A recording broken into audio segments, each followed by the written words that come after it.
Hello, everybody, and welcome to Wednesday, September 4th. Pokemon Direct this morning. Way more than I expected. The major news was that you will, like rumors suggested months ago, that Professor Sycamore will not be giving you one of the Kalos starter Pokemon, but instead, Professor Sycamore is going to be giving you one of the starters from the Kanto region. So, not only do you get either Chespin, Fennekin, or Froakie, you also get to choose between Bulbasaur, Charmander, and Squirtle, which is really, really exciting, especially for the older fans that are trying to get back into Pokemon. But it's even more exciting for people who've played all of the generations, because most of us who played all of the generations, like myself, we started at Red and Blue. And to choose between those starters that we grew up with practically, that is amazing. Um, in my casual time, I will be choosing a starter, but I guess the cat's out of the bag. Someday I will be doing a Let's Play of either Pokemon X or Pokemon Y. I don't think I'd use one of the Kanto starters for that playthrough. My mind can change between now and then, obviously. Um, but in my free time, obviously, I will be doing the starter thing. I'm excited, and not only will we get to choose a Kanto starter, but the Kanto starters can Mega Evolve. And now we know a little cutscene where you use the Mega Ring, which is in the artwork of the black bracelet with the DNA symbol. That's called the Mega Ring. The trainer, because obviously not real life, we can't do it, but the trainer presses on the middle, the DNA symbol, and that connects with the Mega Stone that the fully evolved Pokemon carry, and that allows them to Mega Evolve. But you have to have a strong bond with your Pokemon, which brings in Pokemon and me. So that all ties together, but the Mega Evolutions are astounding.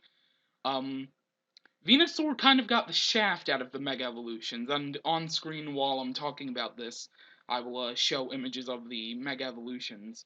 Venusaur, really, nothing changes about Venusaur. His plant just grows a little bit, and like now there's vines attached to the plant.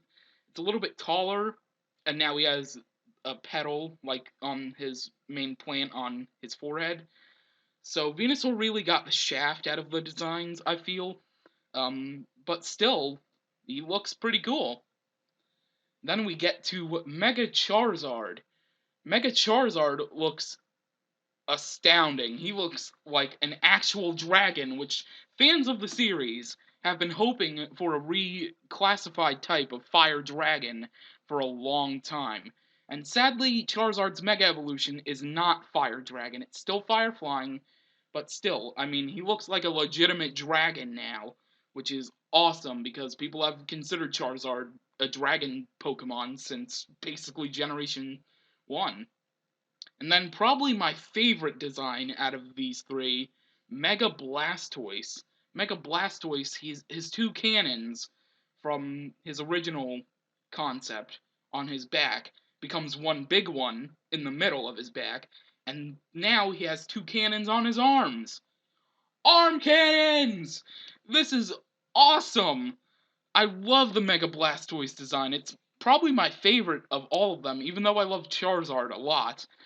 Mega Blastoise definitely got the good design out of these three for the Mega Evolutions. I love this. Mega Evolution is amazing, and it was hinted during the Pokemon Direct that someday maybe all Pokemon will have Mega Evolutions. Obviously, that means the evolved Pokemon, not the basic stages or the middle stages of evolutionary lines, but all Pokemon will have Mega Evolutions someday. At least I thought it was hinted at because of the way it was talked about, but that would be awesome to see Mega Evolutions for almost every single Pokemon one day. But they still got the seventh generation to worry about with new Pokemon designs. But there was also a new Pokemon revealed for a split second in the Pokemon Direct. you have to pause the video really carefully to find the image of that new Pokemon, and I will display it on the screen right now as I bump my mic. Um, it's basically a llama, and it's interesting because like a little bit after that, there was an image of Junichi Masuda with a llama while he was on vacation somewhere. So people think that it's based off of that certain llama that he saw at a zoo, I would presume. But that's interesting that we have a new Pokemon revealed accidentally, really. Um, so yeah, in addition to all of that amazing stuff, we have news of the Pokemon Bank and Poke Transporter, which is the Generation 6 equivalent of transferring your old Pokemon into the new games. And the Pokemon Bank and Poke Transporter are going to be used for pretty much every game from now on until they come up with something new. There is an annual fee for the Pokemon Bank, but there is a free trial for it. So if you're quick enough, you can transfer all of your Pokemon. It's only limited to Black and White and Black and White 2 right now. I don't know if they're going to incorporate the Generation 4 games. Probably not, based on transferring those Pokemon into Generation 5. But yeah, you'll be able to do a free trial. So if you're quick enough, you can get all of your Pokemon from there into that game, into X and Y rather, and you can store up to 3,000 Pokemon online with the Pokemon Bank over the internet, and then you can withdraw them. So it's basically like an actual bank, but with Pokemon, and you can withdraw them into X and Y. That is a awesome feature. The annual fee probably won't be more than $5, I would assume. So $5 a year isn't that bad, but personally, at this current stage, I'm not one that transfers Pokemon into um, the newer games because I like still playing the regular games with those Pokemon I had in the games, or trade them over and then trade them into a new game if I start a new file. So I'm not really interested in this for now. Maybe sometime in the future I will be, especially if there's gonna be, because Pokemon can go on forever. Let's be honest here. As long as there's creative flow inside Game Freak, Pokemon can live on forever. So at some point there may be well over 2,000 Pokemon.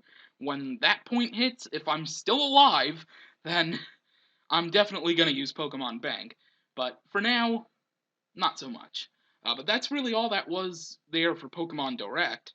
Uh, and honestly, I've been too excited about Pokemon Direct to even attempt at recording anything. Um, I tried recording a Leaf Green, and it's funny because I tried getting Charizard to evolve, Charmeleon to evolve into Charizard during that episode, which failed, so I could talk about the Mega Evolution for Charizard. But that's not really working out. I'll try again tomorrow. And tomorrow, actually, I also have news to share about what I mentioned yesterday. I think I'm ready to announce this. I'll probably put a video on my main channel as well about this. I'm super excited, and I hope you enjoy what I have to say. But that's gonna have to wait until tomorrow. So, thank you for watching. Leave your thoughts on Pokemon Direct below, and I will see you tomorrow. Hopefully, I'll have some good news to share.